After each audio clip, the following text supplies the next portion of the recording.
Good evening, everyone. How is everybody doing? Good. Good evening. Good evening. Happy Friday. Happy Friday. Good evening, Mr. Edu. How are you? How are you doing? Hi, guys. Great.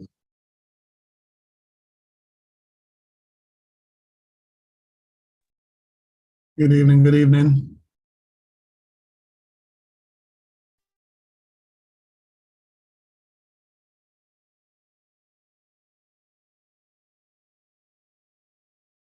So we will start here shortly. We still have people coming in.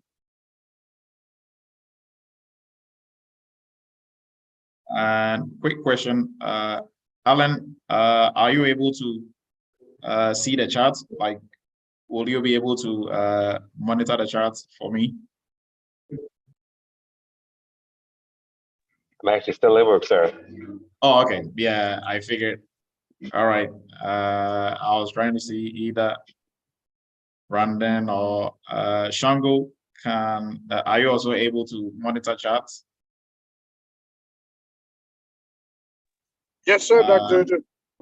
Okay, so questions and everything will be monitored by you. And Captain AJ he had a surgery, so he wouldn't be able to make it today.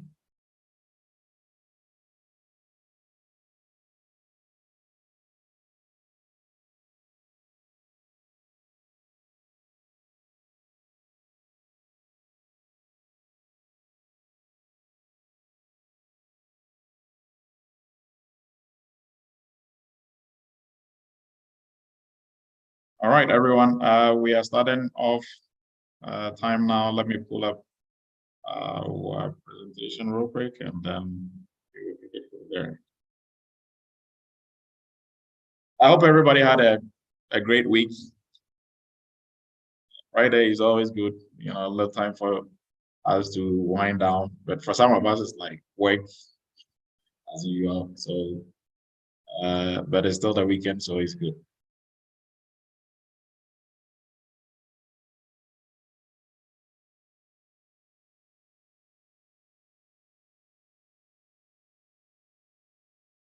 So we're still allowing people in. People are joining, so please bear with us for a little bit. But whilst we're waiting, if you have any questions, you can bring it up. But we are starting off. It's 7:02. I think we will start off 7:05. Is a hard time for us to start.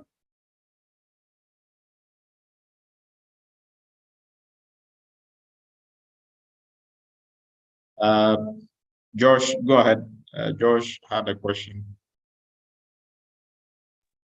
Hey, so I signed up for the referral, but I haven't gotten any emails back so that I can share the link to other people. Okay, so I think all of that, all the applications were approved today. So be on the lookout. Check your spam. So check your inbox and check your spam as well. If you don't get it, we will relook at it and probably send it out individually to everybody. Okay, yeah, I did that earlier this morning, so I was hoping by the end of the day, but still nothing. Hey, I'll keep checking. okay, still nothing. Okay. Good you brought it up. We will check and I keep checking the spam as well, and still nothing, even now before I ask the question. Okay. Thank you for bringing that to our attention. We will look at that and resolve it. Thank you, and you're welcome. Thank you.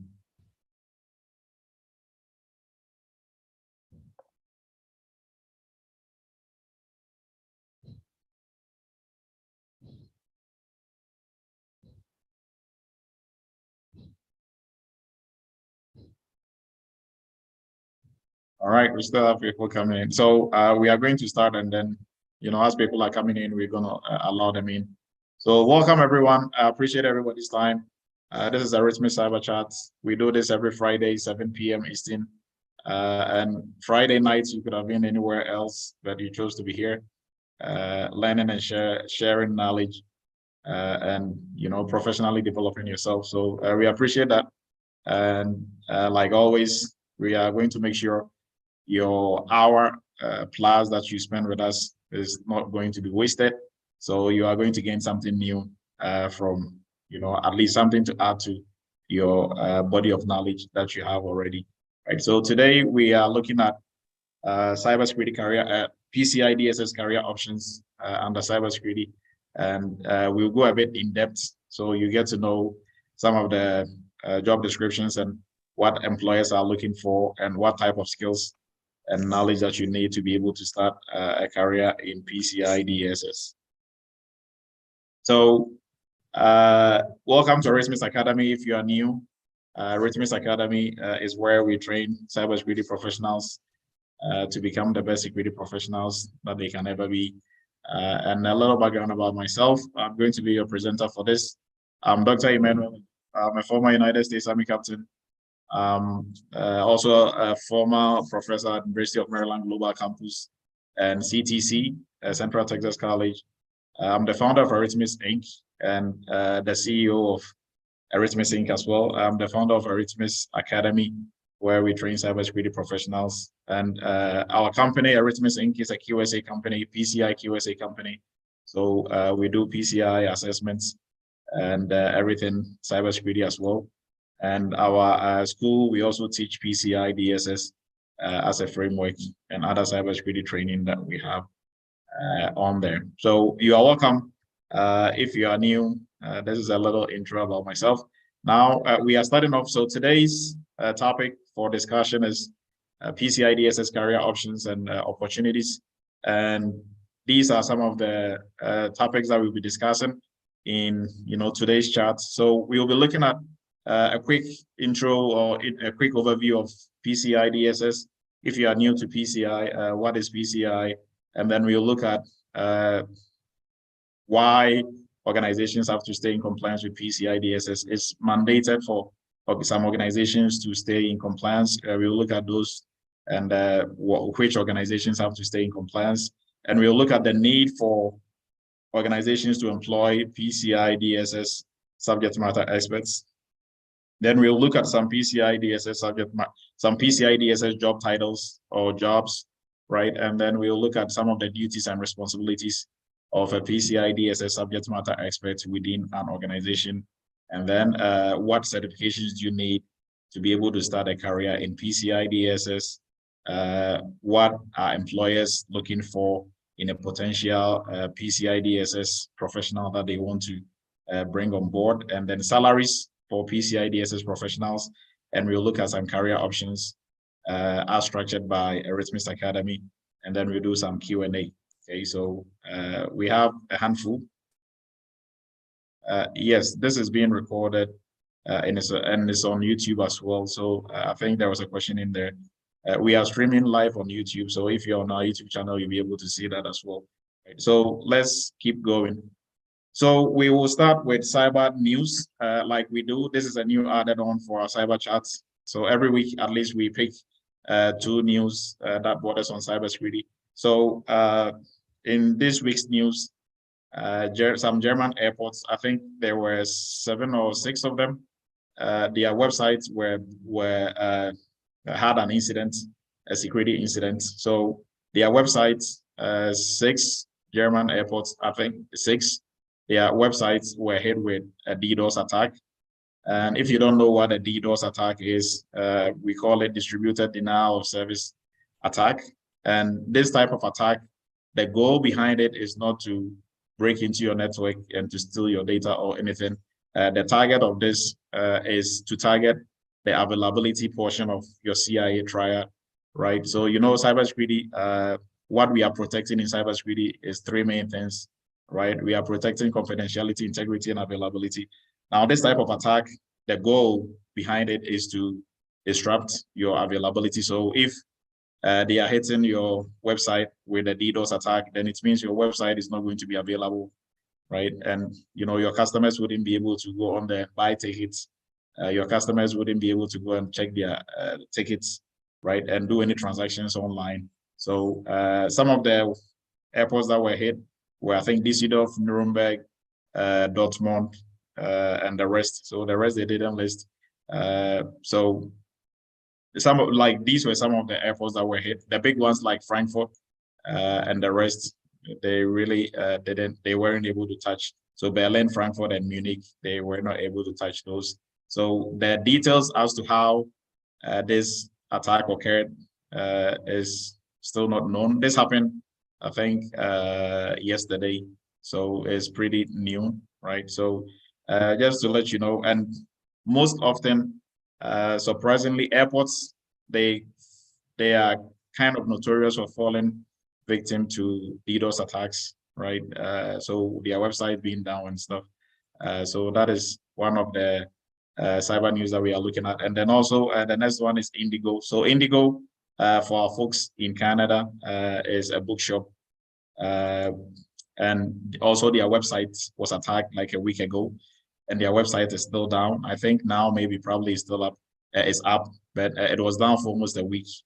They couldn't, get it back up. So the company really didn't release much information as to exactly how the attack went, but some school of thought, or some experts within the industry, they are forecasting that it was probably a ransomware attack, right? So ransomware attack, but the company is also, they posted on Twitter that none of their customer data was or credit card information was compromised, right? So, but they are kind of tight-lipped about what really happened. So we are assuming it's a DDoS attack, but we don't have all that information.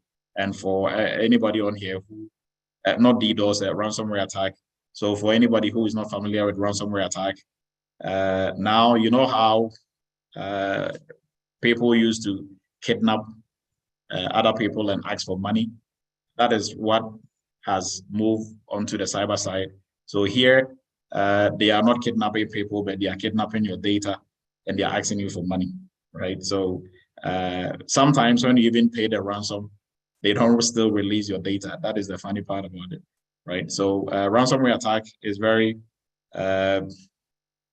common, right? And what they do is once they get onto your network, they encrypt your data. That is how they kidnap your data. They will encrypt your data, and they are the only ones with the encryption key. So if you don't pay them, they are not going to give you the key, or they are not going to decrypt your data for you. And sometimes even when you pay, they don't decrypt it, right? So that was for cyber news. Now, I mean, if you want to stay abreast with what is going on in the industry, you also have to stay abreast with cyber news, and you can get cyber news anywhere, everywhere. Google, any other of these search engines. If you type in cyber news, you'll be able to read and know what is going on, right? So let's do a quick introduction of PCI DSS for anybody on here who is not familiar with PCI DSS. So PCI DSS in cybersecurity, let's look at the definition and like the meaning of the acronym, and then we will describe exactly what it is.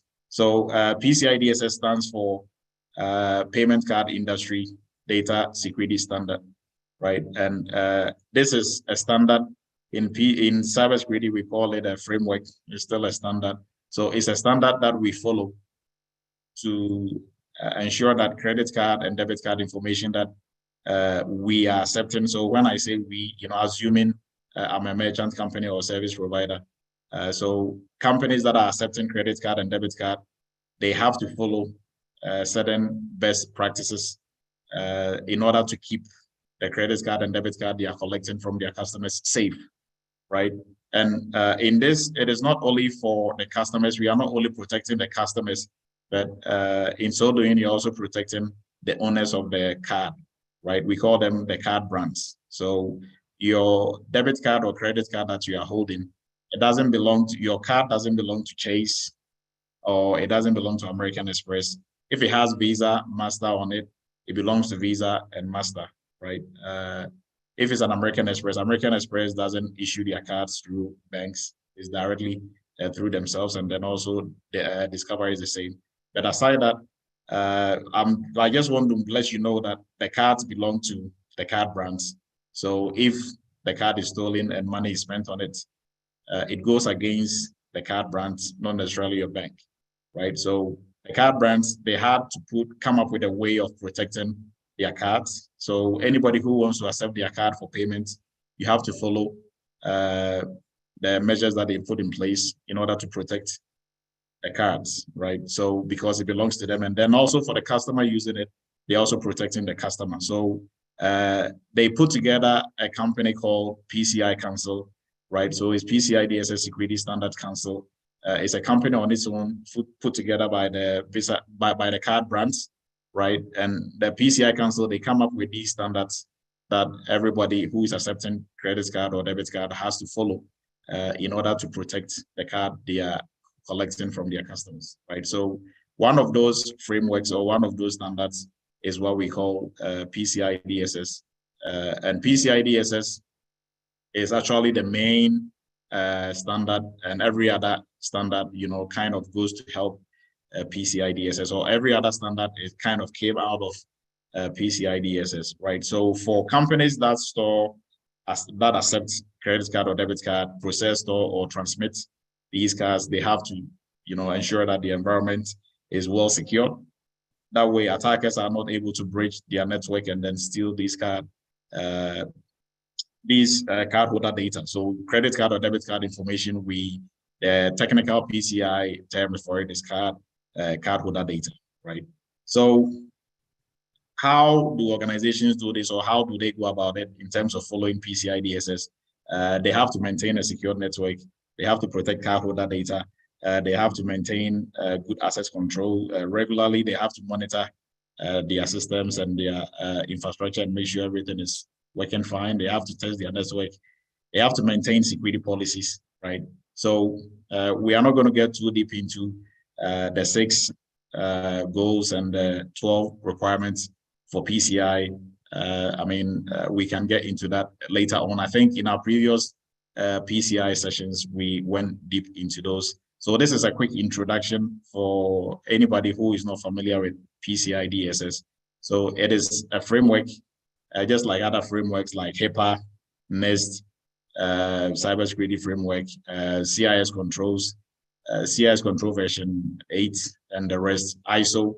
PCI DSS is similar to that, but PCI DSS's focus is on protecting cardholder data, which is credit card and debit card information from customers to organizations or merchant companies or service provider companies, right? So that is a quick intro to PCI DSS, right? So if you want to learn more about that, you can, take our free PCI DSS course, or on our YouTube channel. There is a whole cyber chat that we did on PCI DSS.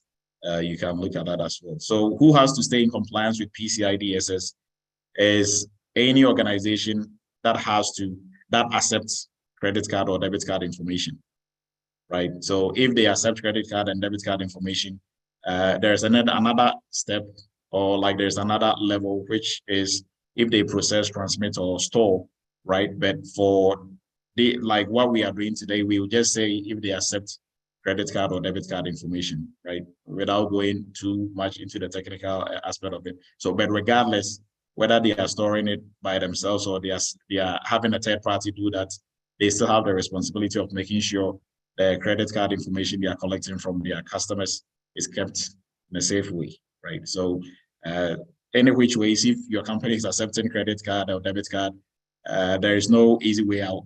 You have to stay in compliance, or your third-party service provider has to stay in compliance, right? So this goes to show you that every company or organization in today's day and age has to, in some way, stay in compliance with PCI DSS, because everybody accepts credit card or debit card. I don't know of organizations that only accept cash, right? It can be some maybe small mom and pop shop somewhere accepting cash, but even that, they don't really want to grow, right? Because if you want to grow, you want to sell online, you want to be able to accept all forms of payment, including card, right? So if organizations fail to stay in compliance, there is a fine. They also, if they get breached in so doing, their company's reputation will be at stake. Customer trust is also, going to be at stake. And PCI, the card brands will fine you. You have to pay like a hefty fine if you don't stay in compliance, right? So, I said there are a lot of frameworks similar to PCI DSS, like ISO, SOC 2, HIPAA, and the rest. But PCI DSS, when we talk about frameworks within cybersecurity, some frameworks are mandated by law, others are mandated by industry, and others are not mandated by anything. You can choose to follow them or not. So example, ISO, you can choose to follow ISO or not, right? There's no legal backing or industry mandated requirement for following it. Now, maybe some companies that you are working with might want to see that you are ISO compliant. That is different. You are not really obliged to even work with those companies, right? So, but when it comes to PCI DSS, you are mandated by the industry, that is the card brands, to stay in compliance. So it is not nice to have, it is a must-have for organizations. And because of this, that is what is going to lead us into our next slide, which is why do organizations need PCI DSS subject matter experts, right? But before we do, we are just going to do a quick rundown of all the industries that require PCI, that has to stay in compliance with PCI DSS, right? So from retailers and e-merchants, e-commerce merchants, hospitality and food services, right? Healthcare, health insurance, guys and girls, financial institutions, including banks and credit unions, government agencies and public sector organizations, non-profits, organizations that accept credit card and debit card as payments, educational institutions, including universities and schools, transportation side, we have the airlines and the car rentals. They are all accepting credit card and debit card, right? Professional services and firms like law firms and accounting firms, software companies and technology companies that also develop payment applications and provide payment gateways. They all have to stay in compliance, right? This is by no means like all of it. I mean, but these are like the major industries that have to stay in compliance. So with that leading into who needs to employ a PCI DSS SME or subject matter expert or a PCI DSS specialist. So all these industries that we looked at, they need a PCI DSS subject matter experts on their team, right? So either on their as a standalone employee or as part of their GRC team working specifically on PCI DSS, right? So all these industries, I don't think any of them are going to, wake up one day and say we are not accepting credit cards anymore. And then they are probably like they want to go out of business then. So the need for credit cards and debit cards, they are not also going anywhere. When crypto came up and crypto became really crazy, cryptocurrency, how cryptocurrency ended up making cards, right? So using cards for payments is not going anywhere. Even if you are using your smartphone, smartwatch to do, pay directly, the information on there is from your credit or debit card, right? That you've entered in there and you are using directly to use your NFC, right? So credit cards and debit cards are not going anywhere. These card brands, they're also not going anywhere. So, and attackers are getting hungry and smarter. If you don't take care, they are going to breach your system and steal credit card and debit card information. And for anyone who is not aware of the other side of the internet, we have, internet for the bad side that is called the dark web. So that is where they sell the credit card and debit card that they steal, right? So if an attacker is able to steal maybe 5 million credit card information, like 5 million credit cards from a merchant, what they do is they cannot use all 5 million or the million, that they stole. So they will sell it on the dark web for $5 or $2. So if they sell 1 million credit cards for $5, they just made 5 million, right? And then those, malicious people who buy it will also use it to purchase other stuff, and it's a whole crazy world going on, there. So the need for these organizations to stay in compliance with PCI DSS is very key. And because of that, they require the expertise of people with the knowledge and skill in PCI DSS to help them stay in compliance. So these are some of the reasons why these organizations that we looked at, or the industries, will want to employ somebody with the expertise in PCI DSS. The first reason is that the standard itself, or the framework, is complex, right? PCI DSS is a whole world on its own. It's very complex. So organizations, they need somebody with the expertise, with the technical know-how, to be able to help them understand, make sense out of the framework, and then also implement it well, to help them pass their assessments, or to stay in compliance with PCI DSS all year long, right? So they need somebody with a deep understanding of how the whole process works, and that really saves them a lot of headache, right? Organizations trying to figure it out on their own without a subject matter expert on there can be problematic, right? And two, PCI DSS standard changes, I think, every 2.5, 3 years, right? There is a new standard that just came up, the version 4.0, right? So we are still in the transitioning period from version 3.2.1 to version 4.0, right? Now, organizations will have to come up with a transition strategy to be able to meet 4.0 when it becomes the only standard, and they have to follow, right? So, like, going back to what I talked about earlier, they will need somebody with the know-how who is keeping up with the changes that is going on in the PCI DSS industry, to be able to help them stay on the right side of PCI DSS, right, and stay in compliance. So these changes occur, or PCI Council brings about, or they add, to the old standards and make it a new version, because of technological advancements, and because of the threats dynamics that are out there, and vulnerabilities that are springing up every day. So new versions have to be made to make sure that the framework or the standard is relevant. So because of that, PCI DSS subject matter experts or specialists are also going to be needed to help guide the organization on this journey, or on this path, when they have to transition from one version of the standard to another, right? And then we come down to the third reason is risk management or risk assessment. So PCI DSS experts or specialists, they are able to do assessments, identify gaps that the organization might have in their PCI DSS compliance, and come up with solutions for the organization to be able to do remediation, and to be able to meet and stay in compliance with the standard. And the fourth one that we are going to look at is during the audits.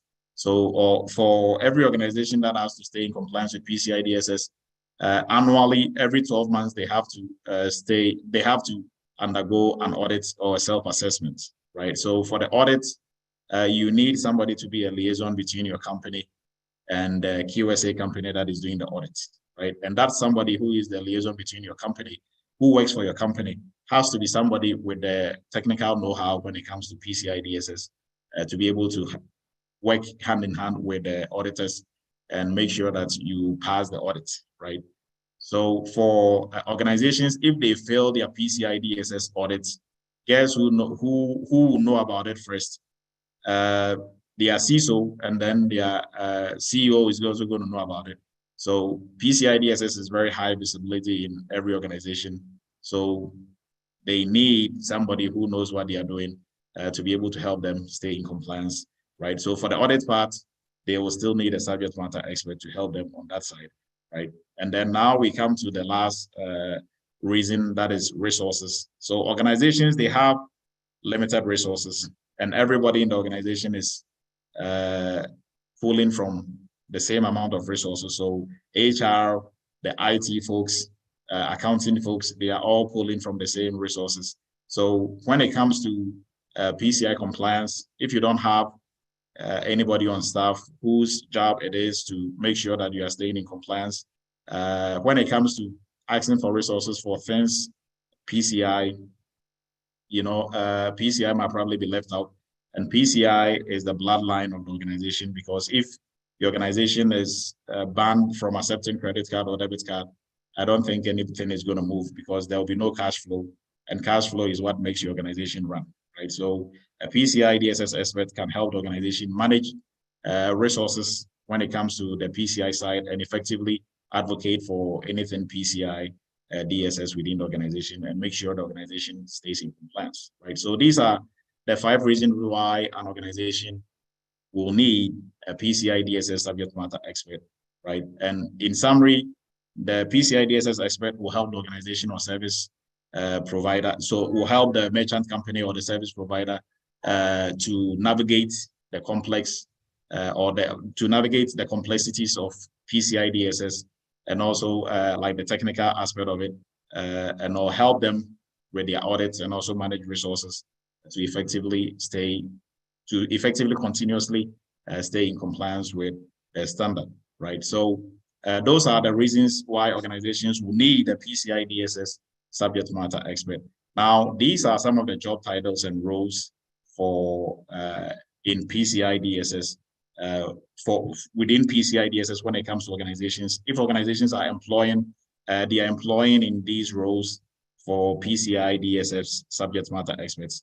Now, I know like most people will normally ask, so if I go through Arithmis and I finish the course, what are some of the job titles or the roles that I can assume? These are some of it, right? So we go down the list, and this is by no means all of it. Organizations create their own job titles when it comes to PCI, right? So you can be a PCI, senior PCI engineer, PCI compliance officer, PCI compliance analyst, PCI manager, PCI assessment consultant, and the list goes on, right? I'm not going to go through all of it. There is another list that we are going to look at. So PCI compliance lead, InfoSec PCI compliance lead, PCI specialist, or security compliance specialist, PCI, technology consulting data security manager, into brackets, PCI compliance, right? And the list goes on. PCI compliance officer, GRC analyst, PCI cybersecurity analyst, PCI information security analyst / PCI, and there's way more to it, right? If you go to Indeed and all these job sites and you Google PCI jobs, you see a whole lot of PCI job titles right out there. Now, with these job titles, we can categorize them into 3 main groups. So the first group will be at the entry level, second will be at the intermediate and advanced, right? So at the advanced or intermediate, you might assume some leadership managerial roles. So like some of the ones that we are looking at, PCI manager. Obviously, you're going to be a manager with people under you. So you need some managerial skills on that side. And then we have ones that are at the entry level. So those are going to be the people actually doing the work. Not like the managers are not going to do the work, but you have other managerial responsibilities. So you'll be overseeing the work, not necessarily doing it yourself, right? So look at it in those areas as well. So if you are choosing a PCI DSS job, you might want to look, right, the job title, and then also what is really going to help you out is not just the job title, but reading the job description, right? So if you can do most of the stuff on there and you're comfortable with it, then you can go ahead and apply for those jobs. But these are some of the job titles. By no means all of it, but these are quite a handful of it that you see around, right? So now let's look at some of the responsibilities. So what are you going to do as a PCI DSS subject matter expert within the organization, or as a PCI DSS specialist or manager, or any of these job titles? Now, this list was compiled from job postings that are out there, right? So we didn't create this list.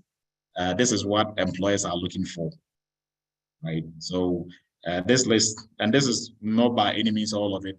There is a whole, catalog of it, but this is exactly what employers are looking for. So as part of, and it's not in any specific order, and these are not the only things you are going to do, but just to give you an idea, what are some of the things you are going to be doing on the job as a PCI DSS specialist or subject matter expert within the company. And then also, at least you have some idea what like employers are looking for, right, as well. So you assist in leading and monitoring PCI compliance program. That is a given, because that is basically everything that you're going to be doing. You're also going to verify PCI requirements, so controls or requirements. You are going to collaborate and work with other teams on products and services. You are going to help, or you are going to be the one performing gap analysis and review and identify any or come up with remediation strategies for any gaps that you found during the gap analysis. You are going to oversee, this is if you are in a managerial spot, you are going to oversee like periodic monitoring of everything PCI DSS, including audit logs and the rest, right? And you assist other teams. So you'll be working as a PCI DSS, anything within the organization. We will look at the soft skills side of the job and the technical skills side of it as well, but you're going to be working in teams, so you should be somebody with good communication skills and collaborative skills, right? So you'll assist with security team during the review and then also during remediation when your pen testing report is out, and also for your vulnerability scans or your ASB scans, you're going to be the one coming up with remediation strategies together, probably with somebody else on the team to help remediate whatever issues that were found during your vulnerability scan or during your pen testing. And then you're also going to support PCI DSS related business, customer and partner requests, collaborate with other teams, like I said earlier, participate in customer related due diligence. So this is probably from a job description where the company was a service provider, or they had to deal with customers on those levels, carry out organizational internal PCI audits. So as an implementer or as a PCI specialist, PCI manager, you'll be doing an internal assessment before the external auditors come in to do an external assessment, right? So the internal assessment will help you to identify any problems and issues, and then you have to fix those first before an external assessor comes in to do the final assessment, right? So if your organization has anybody who has the knowledge and skill, they can do this. But the title, or if the organization has taken somebody to the PCI Council to get certified as an ISA, they are going to be the ones doing it. But you don't need to be an ISA to be able to do this. Right? If you have a good PCI DSS training, you should be able to do this because you know how to do it. Right now, you're also going to support in the completion of your, like at the end of your audits, your company will have to, the QSA company will give you report on compliance. Now, report on compliance is going to be prepared by the QSA, but then you as the liaison, you have a place to sign, and you also have to be the one going over the whole entire report with your QSA to make sure everything is right, as he or she saw it. And if there are any maybe problems with the admin portion, that is the name and address and stuff, you can also correct that as well.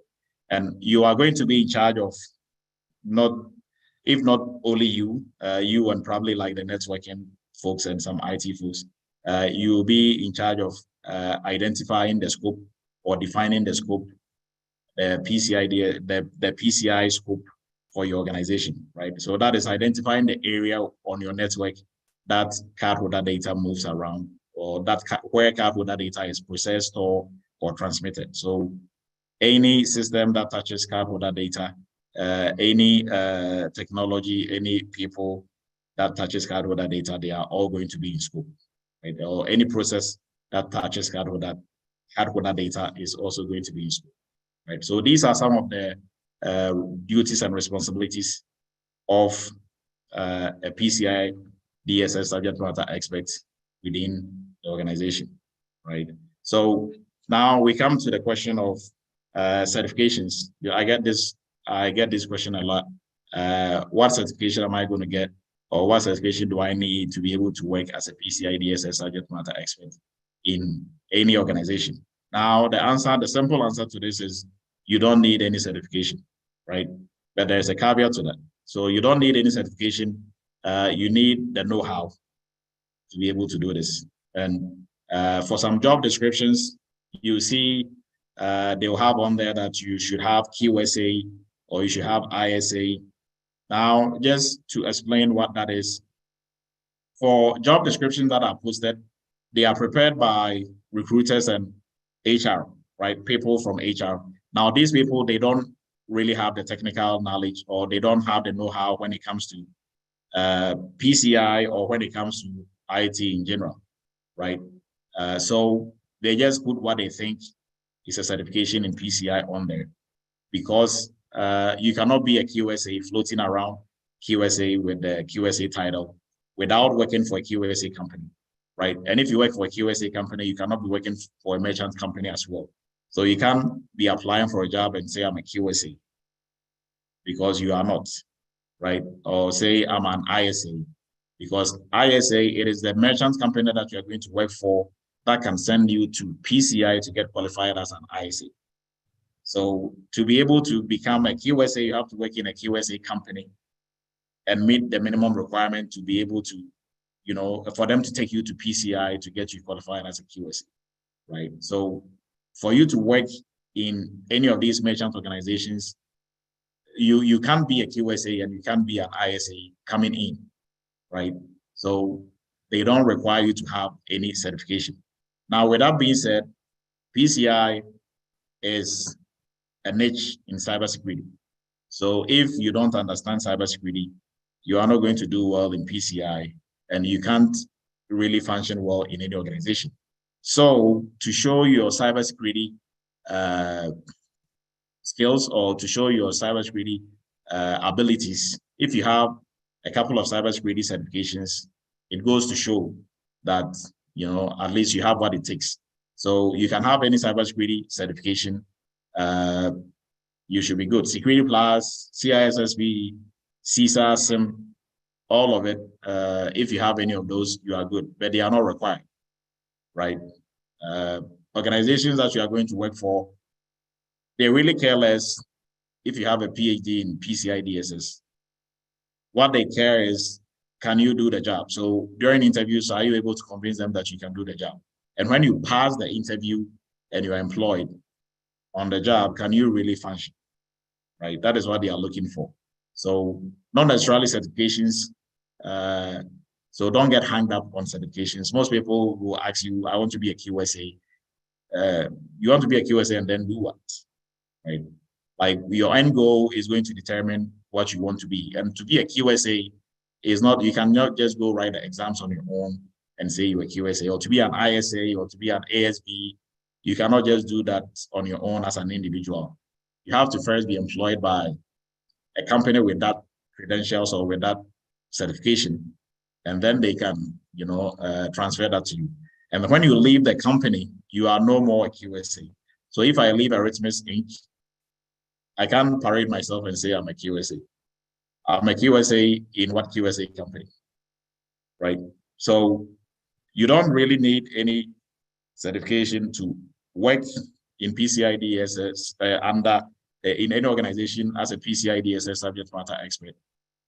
But if you have certifications from other certification bodies within cybersecurity, it goes to show that you have a good working knowledge in cybersecurity, and you know that will translate into how well you'll be able to help them implement PCI DSS within the organization. So I hope this is clear.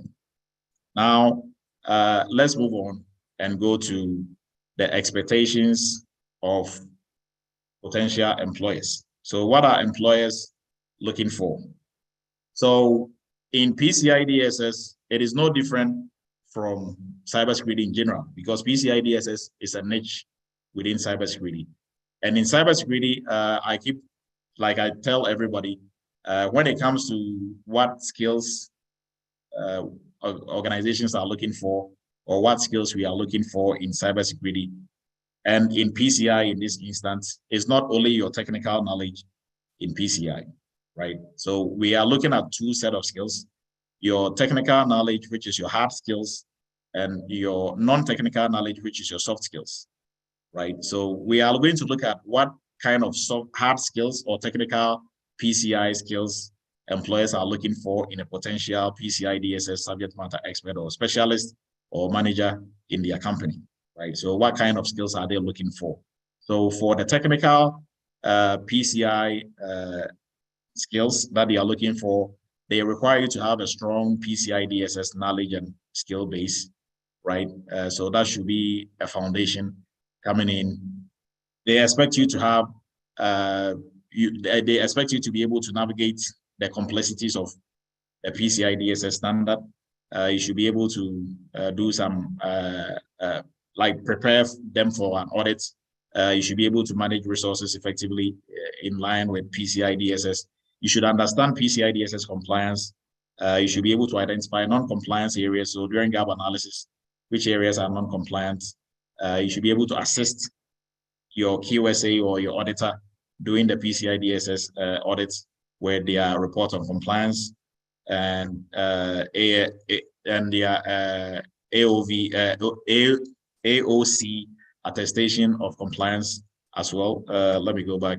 So you're also going to be the one making sure that all the timelines that has to be met in PCI are met. So an example, every organization is supposed to do quarterly, every quarter they're supposed to do ASB scans. So ASB scans are vulnerability scans that are performed by an approved scanning vendor, right? So it's a special, person or a special company that is allowed to do the vulnerability scanning when it comes to PCI. They are called ASBs, right? So ASB scans has to be done every 3 months. So as a PCI DSS subject matter expert within the company, you have to have a way of tracking all the numbers in PCI. So your pen testing, so penetration testing has to be conducted annually as well.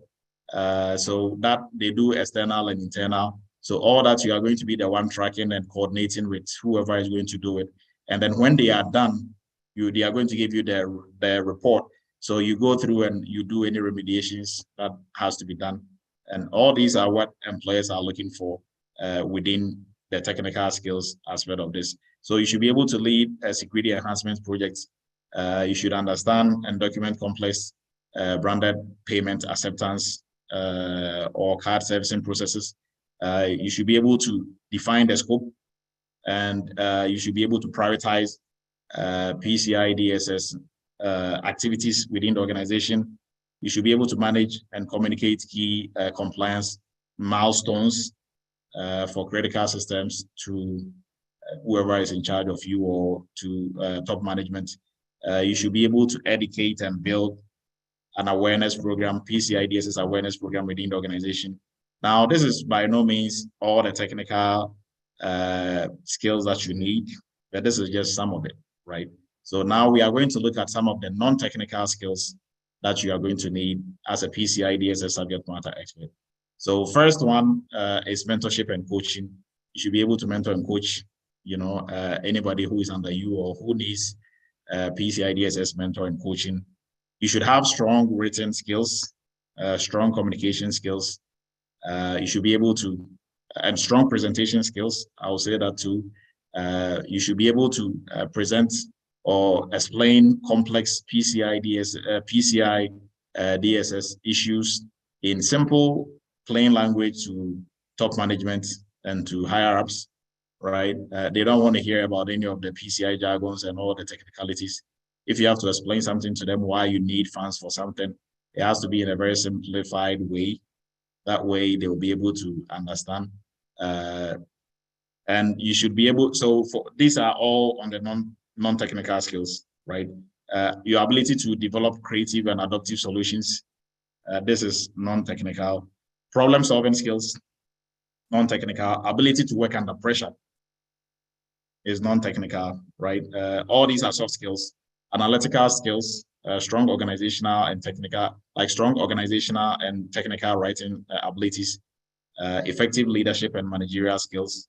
You should be able to demonstrate that you can quickly absorb knowledge, and you should possess an in-depth business acumen. So all these are some of the non-technical. Project management is also one big one.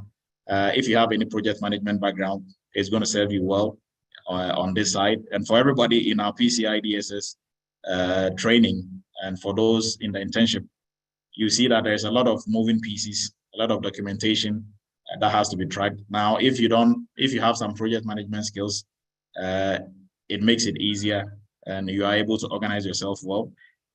You should have experience with workflow design and also process mapping. All these are non-technical.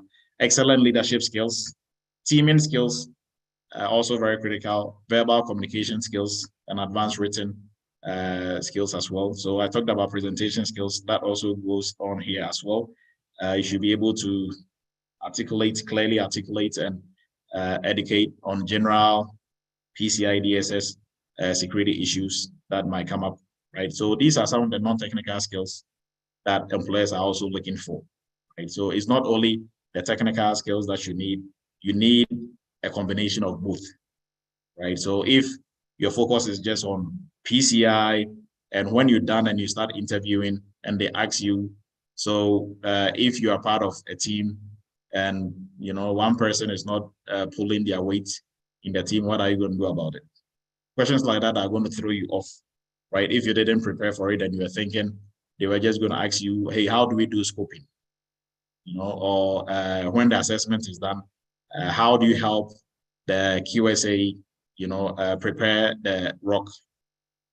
If they ask you questions like that, you think you are well prepared for it. But if they ask you soft skills questions, that is what is not going to make you fail the interview, not the technical aspect of it. So we should also pay specific attention to the non-technical aspect of the skills that they are looking for, right? So if you have any of the, and this is by no means all the non-technical skills they are looking for, but I can tell you the most of the non-technical that you are going to need is good communication, project management, effective writing, effective leadership and teaming skills, all those. So everything that we shortlisted here, just like a good chunk of it, if you are looking at it that way, right? So these are the skills that employers are looking for, right? So these are what now let's look at salaries. How much PCI DSS subject matter experts, how much do they take home, right? So we will look at salaries first from the perspective of a general information security analyst or from a cybersecurity analyst. So, and we cannot just guess or just, give you any figures. We can give you figures from our students, what they've been making, but, that is not, that is for us, right? It cannot be for everybody, or that is not going to be maybe a better representation of what is happening in the United States. So if you want to see the average salary or the salary for any job title, go to the US Bureau of Labor Statistics.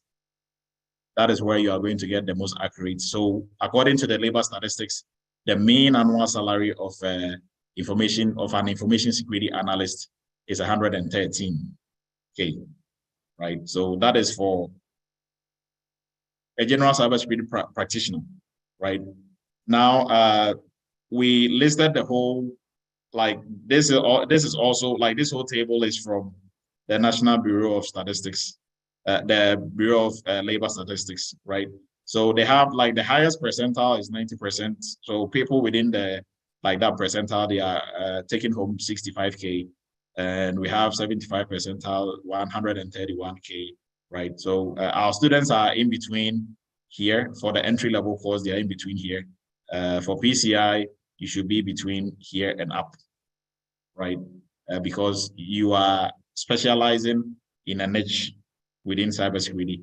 So if somebody without the specialty is collecting this, then obviously you should move for something bigger, right? So for PCI, you shouldn't take anything below 130. So 130, if you are starting off, I would say, and if you have some IT, like a lot of years under your belt in cybersecurity or in IT, then obviously you should be looking at 150 plus, right? And if you have good bargaining skills, I think during one of our meetings, I don't remember his name, but he said he was interviewing for a job and they were, I think like the salary was from 174, right? And he did one for almost 200. So if you want to bargain well, you can get, you know, those figures and more, right? But this is going to be the range. So it depends on how well you bargain or how confident you are about your skills and your abilities going into the job, right? So, and even on the job, you can always ask for an increase. So this is the average that we are going to state for PCI DSS subject matter experts within the organization. Right? Now, career path and opportunities. So, what are some of the opportunities for anybody who wants to get into the PCI DSS area? So we looked at why organizations require PCI DSS subject matter experts, because organizations are going to continue to accept credit card and debit card payments.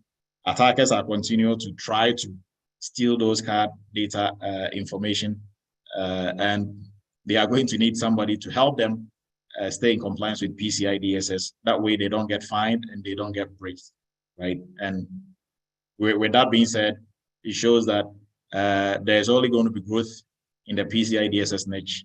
It's only going to go up. The demand for PCI DSS professionals are only going to go up.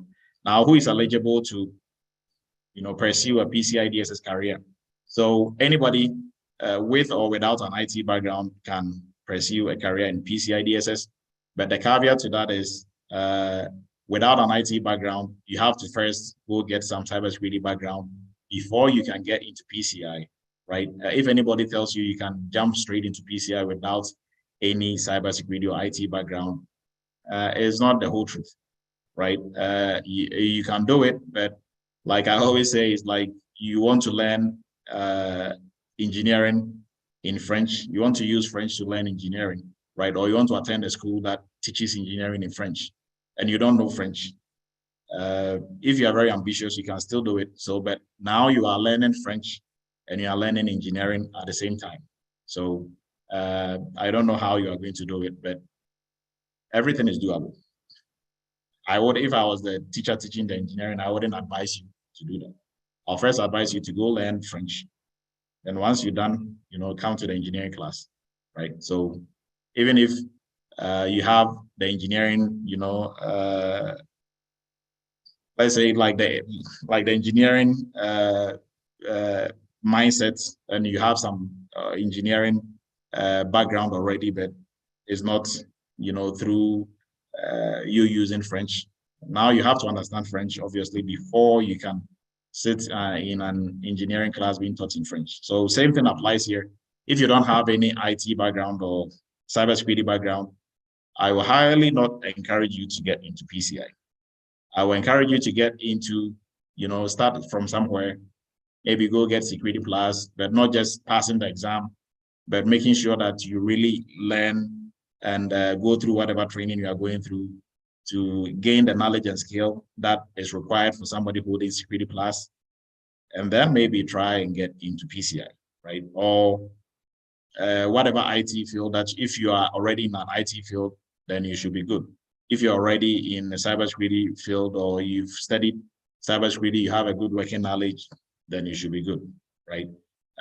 So that is going to be for eligibility. Anybody can do it, but the fine print is what I've just talked about. Now, what are some of the career opportunities within the PCI DSS field? PCI DSS field is very broad, right? Very, very broad within PCI DSS, even though it's a niche within cybersecurity. When you go into that niche, it is very broad. So anything that you are doing within PCI, there's always a tremendous opportunity for growth. You are never going to get bored. There's always something new, always problems for you to solve. And for within the organization, you know, you can move from entry level to intermediate to advanced. So you can start off as you being the only PCI person. Later, they might bring somebody on. You can, you know, be promoted to manager. So there is always going to be that, like that opportunity for you to grow. Now, in terms of salary, if you think the organization is not giving you that much, and somebody is going to give you more, because now, if let's say you were starting off, that was your first organization, you worked in it for 2 years, you are more confident, you can leverage yourself and apply for a job that is going to pay you, maybe 50,000 extra and move. So there's always going to be that growth and that demand for PCI DSS subject matter experts. So now let's look at some, I think we have like career path for Eretmis Academy. So for us, if you want to pursue PCI DSS with no background, this is going to be our path for you. So first, you have to take our Cybersecurity for Beginners course. You take our PCI DSS for Beginners. All these are free courses. And then you take our entry-level course first. That is a paid course. And the entry-level covers your intermediate to your entry-level to intermediate level knowledge that you need and skills that you need in cybersecurity. We have hands-on training where you get to practice with some of the tools within the popular tools within cybersecurity. And then there is internship / workshop that you're also going to work on real cybersecurity projects. And then job placement assistance. So you can take this course and start working like most of our students do, and then get back into PCI later on, or you can go straight from entry level once you're done, get into PCI. Now, the second portion of it for the actual PCI class will be the PCI specialist for somebody with no background going down this path, right? So, and this also covers, even within the PCI, because we take cybersecurity very seriously and we know without a good background in cybersecurity, you're not going to be successful in PCI. We do a 3 weeks cybersecurity crash course for within our PCI course, right? But even that, we will tell you that is a high level overview when it comes to the crash course. So if you have no background, that is not going to be enough for you. At least it will be some starting points if you want to go that route, but it's not going to be enough to give you that good working knowledge in cybersecurity that you need to be able to be effective when it comes to PCI. So this is the list of the modules that you're going to do under the PCI specialist. And the PCI specialist also comes with workshops / internship where you work on projects, PCI DSS projects as well. So this is a path for somebody or anybody with no IT background or cybersecurity background. And for our folks with some IT background or cybersecurity background, the first thing is obviously take our free course first, the PCI for beginners, and then you can take the PCI specialist or the expert, right? You don't have to take the specialist before you take the expert, or you can go that route, take the specialist and upgrade later on to the expert. So when it comes to upgrading, you only have to pay the difference for the fees, and you'll be upgraded to that level. Now, the difference between the specialist course and the expert, PCI DSS specialist and expert, with the specialist, we are training you to be an implementer within an organization. So you are going to be an internal, if you want to look at it from the perspective of internal and external assessor, you are going to be the one doing internal assessments and making sure they are continuously staying in compliance, right? So you are going to work for merchant and service organizations. So you are going to help them stay in compliance, right? For the expert, you are going to learn everything within the module of the specialist, and you can do everything that the specialist will do, but you're also going to learn PCI DSS audits as an external auditor, right? So although like the specialist, you'll be able to do your internal audits, but with the expert, you are going to learn how to do an audit like a QSA, right? So with the expert, you can work in both a QSA company or work in a merchant company, helping them stay in compliance, or with a QSA company, helping perform audits, right? So with expert, you can work on both sides of the equation. Now, for both courses, for the specialist, it's a 4-month course. For the expert, it's a 6-month course. So it's a 3 months for the training and then a month for the workshops and the projects that you're going to be working on. Now, for the expert, it's 4 months and 2 months for the projects that you're going to be working on. So our new PCI class begins on the 27th of February. If you want to join this class, you can join. Now, our classes are held. We have online version and live live online version as well. So you have access to both the online version and the live sessions. So the live sessions, we hold Zoom sessions like this twice a week. So it's mostly 7 p.m. to 9 p.m. Eastern. Depending on the cohort, it's going to be either Mondays and Wednesdays or Tuesdays and Thursdays, right? So whilst you are going through the live session, you have access to the online version. And if you start with the online version and and there's no live session, you can go through the online. When there's a live session, you still have a seat you still have a seat in the live session, right? So regardless, you're going to have access to both.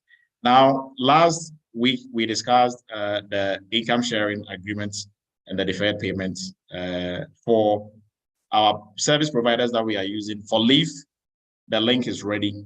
They sent it out tonight, sometime later in the day today. That is when they sent it out. So we are also going to send it out to everybody for the income sharing and deferred payments. You can use that. Now we're still waiting on the one from Maya Share.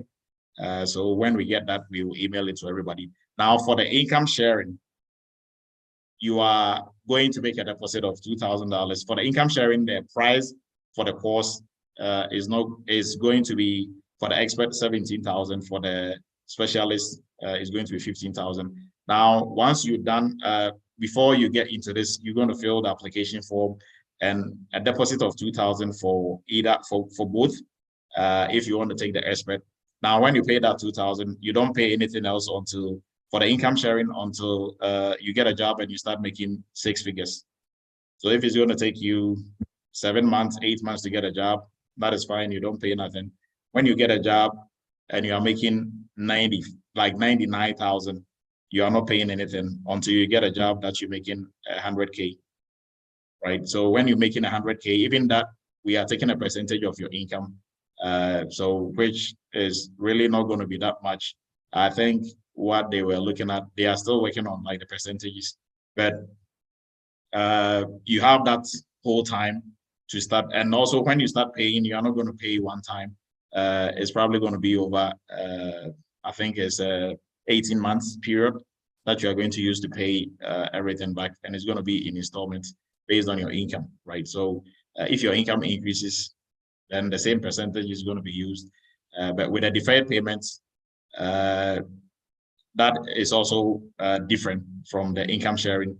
We are not going to take a percentage of your income, but it's going to be a fixed payment that you're going to make when you make a job, like when you land a job, making also 6 figures for that one as well. So the prices for the deferred income, the deferred tuition payment, and also for the income sharing for both courses is 17 and 15.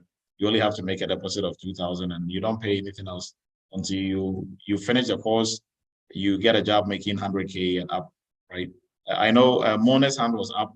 We open the floor shortly for everybody to ask their questions. So now, if you want to pay out of pocket, you don't want to do the deferred payment and any of that, there is a big discount, right? So there's like a 65% discount for the expert and also like 55% discount for the specialist. So you're going to pay, it's going to be 7,500, 5,500. Now the prices have changed. I think everybody was tracking the price change. We even gave a 20% discount on the old prices.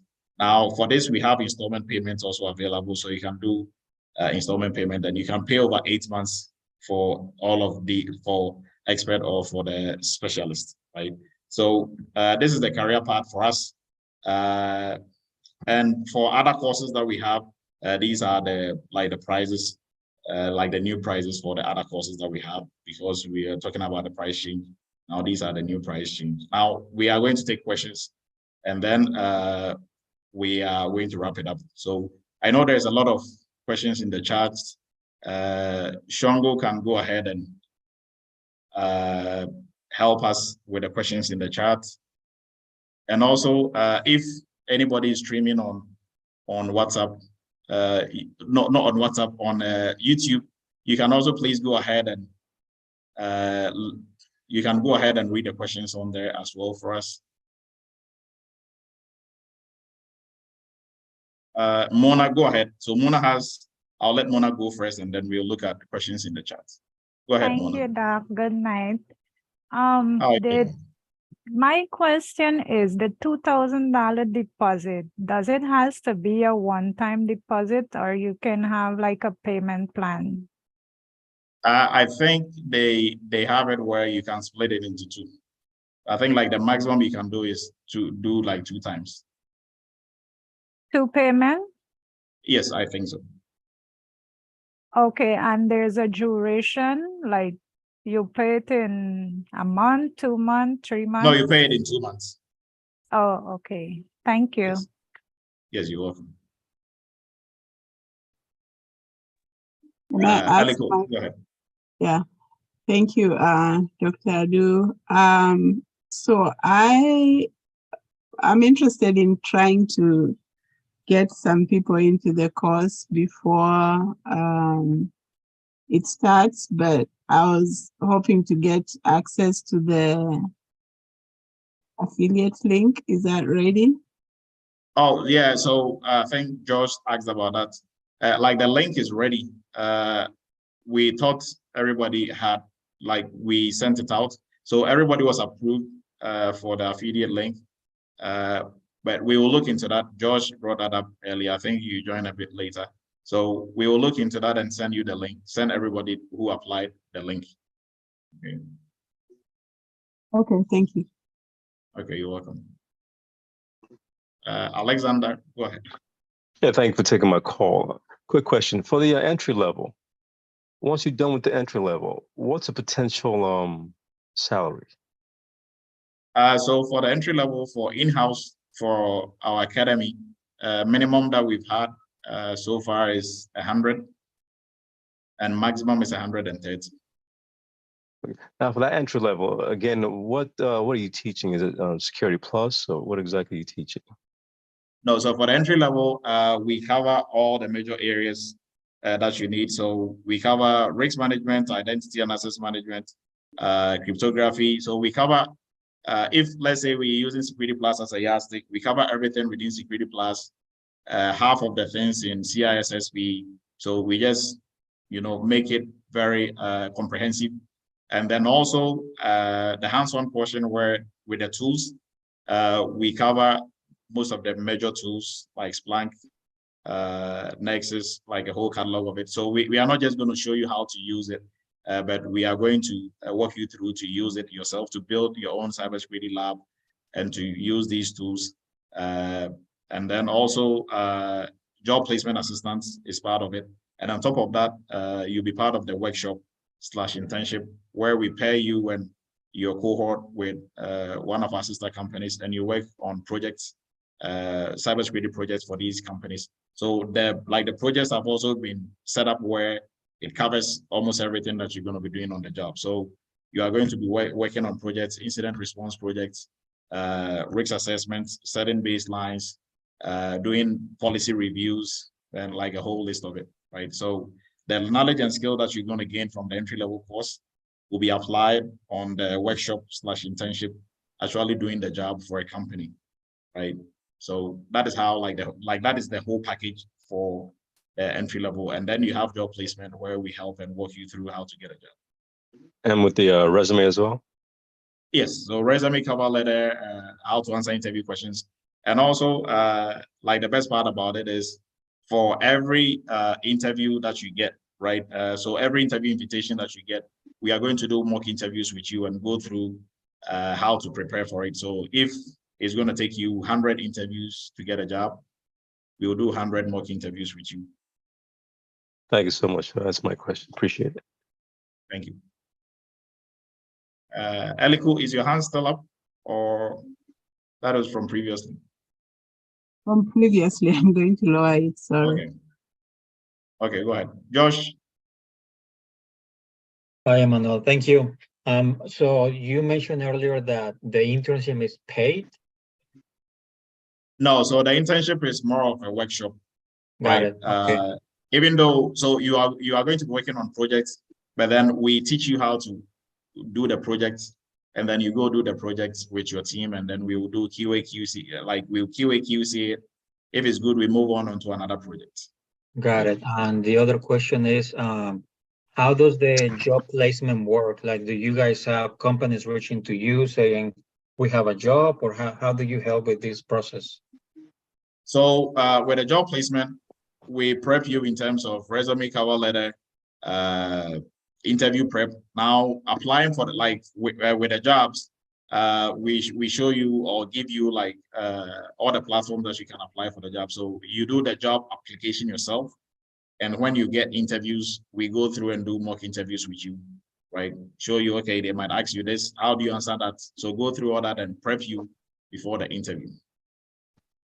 Okay, if we have some questions throughout the course and we don't understand something, or we get stuck on a project, who's the one gonna be helping us? Other students, or is it an assigned teacher who knows the stuff and helps?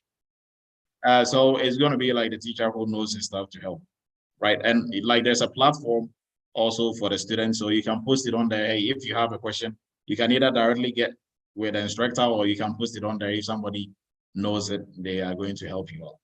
But 9 out of 10, you are going to get help when you need it. Awesome, thank you. You're welcome, Josh. Rita, go ahead. All right, thank you. Just for context, I'm your entry-level student, and I was wondering when you have the next session for the internship. Yes. March. Okay, so after March, when is the next one? A month and a half, almost 2 months from March. All right. So is it beginning of March, or is it middle March, or is it end of March? Yeah, mid of March, but dates yet to be determined. All right, thank you. And I also noticed that students were asking, like, do you need to complete all the modules before you apply to the internship, or you can do like a portion of it? No, it is highly recommended you finish before you get into the internship. Well, we've had instances where some students tried to combine both. They were halfway, and they were the ones who were quick to come back and say, you know, that was too much, because the internship is really intense, a lot of workload. So things that you are doing on there are things that in organizations which will take them like 2 months to work on one project, but we are doing all of it within 2 months. Within 2 months, yes. So all right, and we are doing so like much. So many projects, yes. Thank It's you. going to be too much. Yes. All right, thank you. Answer my question. So if I don't get in March, and then I can wait for, like, I think that'll be May, right? Yes. And it's a fixed period of 2 months. Yes. So the 2 months, mostly for us, we really look at quality, not time. So 2 months is the set time. If we are not able to finish projects, we will extend it past 2 months. Right. All right, thank you. Thank you. Yes. You're welcome. Kofi, go ahead. Yes, Dr. Edu, thank you for this session. I just want to ask a question concerning the income sharing payment option that you show. So if the person pay maybe their first installment and then pay their second installment, can they convert that to the income sharing, or pretty much they just stop with the installment payments? No, I mean, if you want to switch to the income sharing, yes, you can switch to the income sharing. Okay, then my next question is, what would be your definition of IT background? Because IT is so broad. So what would be your definition in terms of maybe somebody have worked in different area using IT, but what would be your core definition?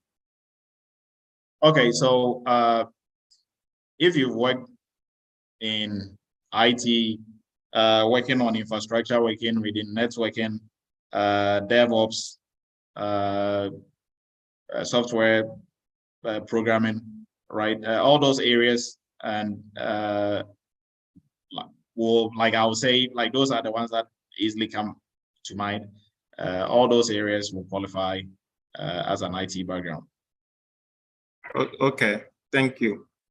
You're welcome. Go ahead, Ben.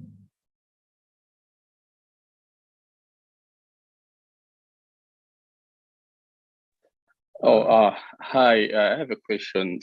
So, to your experience as somebody who has been, teaching PCI DSS, and I believe there was a lot of students that have learned from your academy.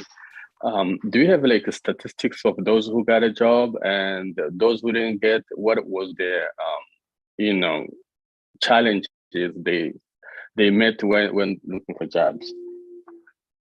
Okay, so I'll generalize it for all of our cybersecurity students, because finding a PCI DSS job is no different from finding a normal security analyst job.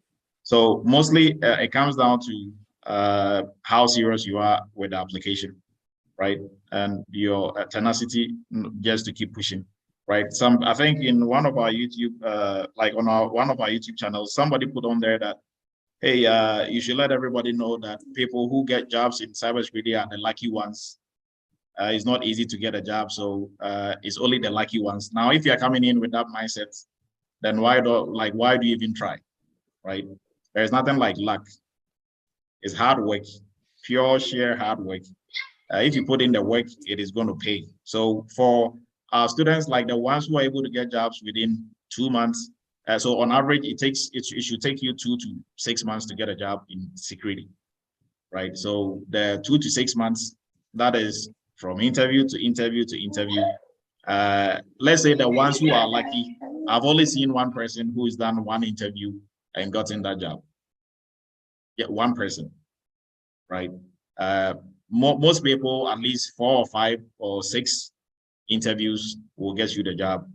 Some people, even 10 won't get them the job, right? So sometimes it really comes down to the individual. There was one student who just got a job after almost a year, and she was one of the most brilliant students, in my opinion, right?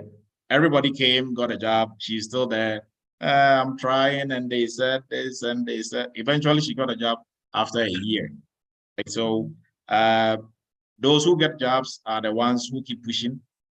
If you finish and you apply for one job every 2 weeks, you are not going to get a job in 6 months, because when it comes to getting a job, it's a game of numbers. The more jobs you apply, the closer you are to the security job that you are going to get. There are some interviews you go and the first person is in love with you, second person is in love with you, third person is in love with you, and all you hear is, oh, we are sorry, we are moving on. That is really going to throw you off and you get confused, but you still have to keep pushing, right? It's not like you don't know your stuff or you don't have the experience you are looking for. Maybe they just don't, you are not just a fit for them, or the company just decided they don't have the money for the position anymore, right? So mostly it's just a game of numbers. You just have to, the more you apply, the closer you are to landing a job. And everybody on here who has gotten a job in security will tell you, right? So maybe for luck will play part if you do one interview and you get a job or 2, right? Aside that, everybody who got a job got it the hard way. Keep pushing, keep applying, you get better and better. And also, what people don't know is that during the application process, it's part of the learning process, right?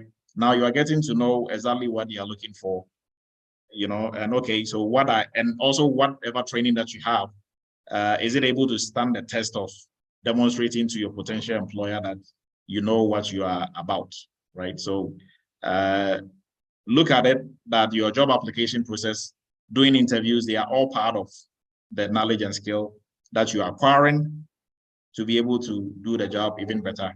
And you're also getting to know more about the industry. So statistically for us, I'll say like 80%, those who are actively looking at really searching, they do get it. Some people, they might be comfortable in their job that they are doing right now. They want to do maybe security or like cybersecurity and just keep it as a backup plan. For those people, obviously, they are not going to be actively and forcefully pushing to get a job. But for those whose life depends on it, is like, I lost my job, this is all that I got. Those people will get a job within like record of maybe 2 months. Right? So I hope that answers your question.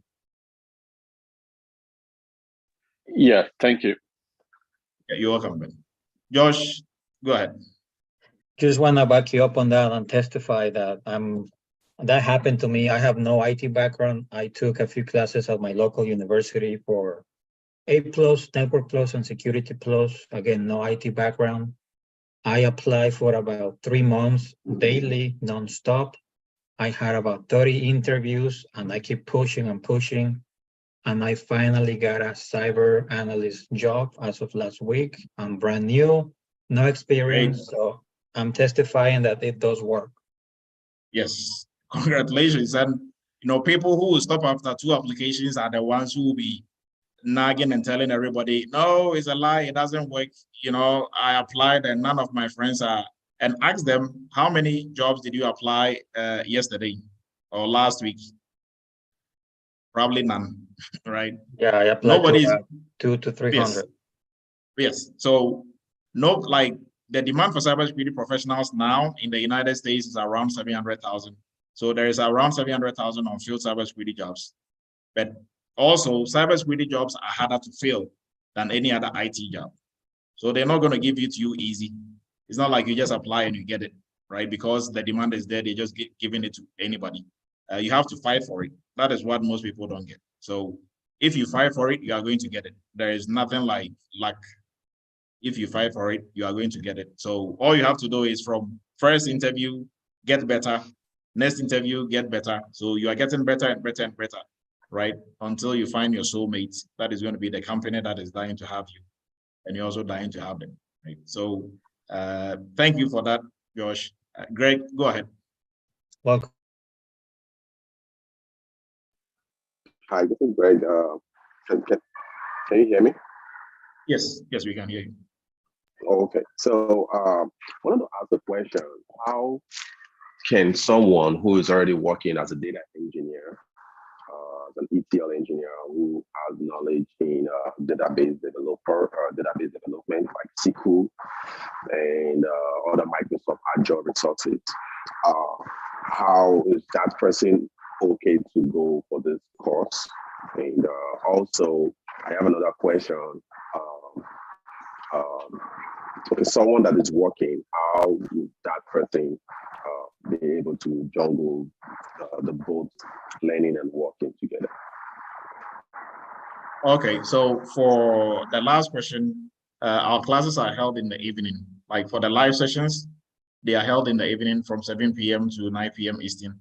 Now for, we also have the online version of the course that you can also go through. So you have access to both. And even for the live sessions, when you miss it, like the recording of it is posted, I think within less than 12 hours after the class. So for combining work and this, you have to sacrifice, right? It's not going to be easy. You just have to make the time for it, but it's going to pay off eventually. And also with your experience coming into it. So reason why we say IT background now, cybersecurity touches on everything IT.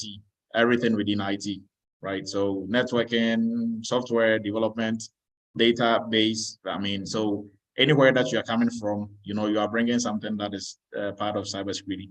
So, and how we are going to help you out with your IT background and help you have a foundation in security is we do a cybersecurity crash course, 3 weeks of cybersecurity crash course. That is not part of your 3 months or your 4 months for the training. That is on us. We do that to help you, gain that foundation moving into PCI. Right? So hopefully that helps. Yes, thank you very much. Okay, great. You're welcome. Go ahead, George. Dr. Edu, I want to thank you for this opportunity. I'm just closing for my job from the cybersecurity, and I want to encourage everybody that it works, because I was like this when I started. And I know I used to bother you a lot about the interviews, the resumes. And I started on Monday, I told you. So I want to let everybody know that it works, but you have to do the hard work. You have to apply to 20 applications a day. You're going to do interviews. You're going to regret some of the interviews, but you keep pushing, you keep studying, and you will be able to get it. That's all I want to tell everybody. Oh, and George, what's your background, George? Nursing. I'm an RN. Okay. So just to let you know, for anybody who thinks they can do it, it is doable, but it's not easy. Like I always say, on here, we're not going to tell you it's easy. It's not easy. But if you really want it, then you are going to get it. Okay, thank you, George. Thank you, sir. Thank you very much. Yeah, you're welcome. Maya, go ahead.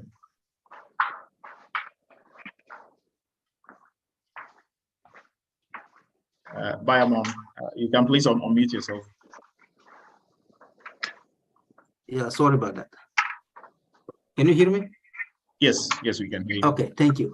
Can you please explain how the cybersecurity hands-on training work and who is qualified to take that training?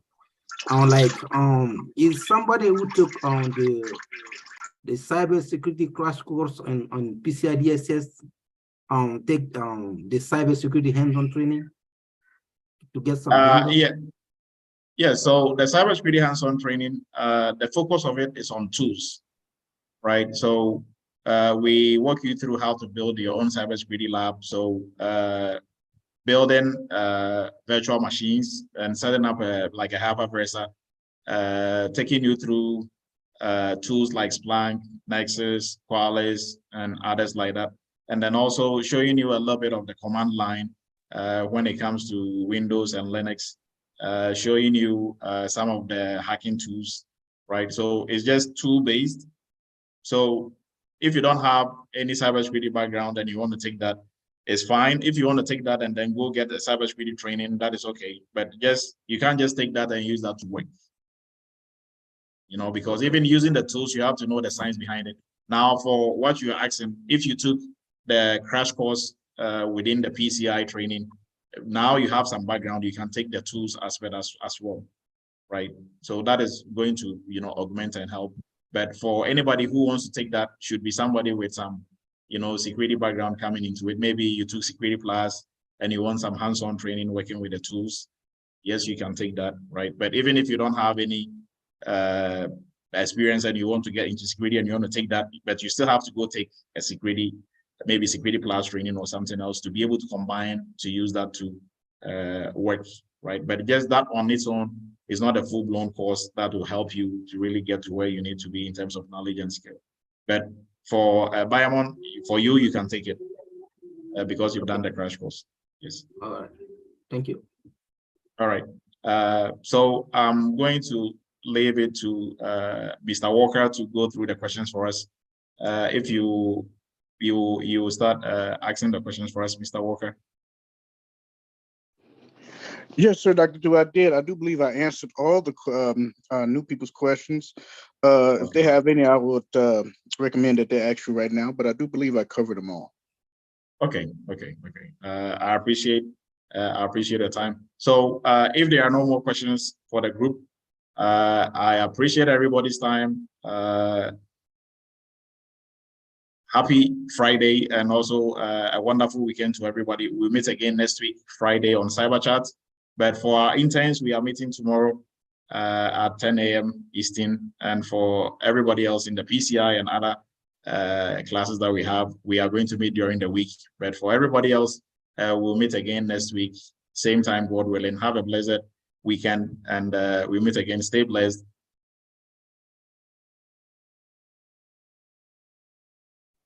Thank you.